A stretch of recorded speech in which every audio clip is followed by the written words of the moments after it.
force cachée dans le noyau.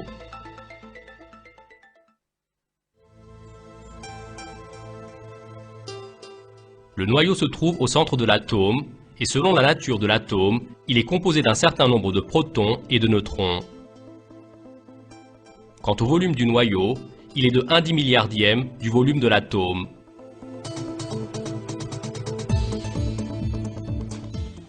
Il est certes impossible d'imaginer cette grandeur. Dans ce cas, continuons sur l'exemple de la cerise. Comme nous en avons parlé peu avant, lorsque vous amenez la clé dans votre main aux dimensions de la Terre, des atomes de la taille d'une cerise se présenteront à vous. Si nous voulions voir les noyaux à l'intérieur de ces atomes, il nous faudrait changer d'échelle. Cette fois, la cerise qui représente notre atome devra être un grand ballon de 200 mètres de hauteur.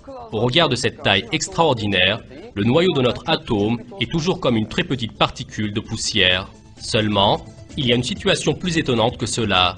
Malgré le fait que sa taille soit de 1/10 milliardième de celle de l'atome, la masse du noyau constitue 99,95% de la masse de l'atome. Très bien, comment se fait-il que d'un côté, il constitue environ la totalité de la masse et que de l'autre côté, il n'occupe pratiquement pas de place?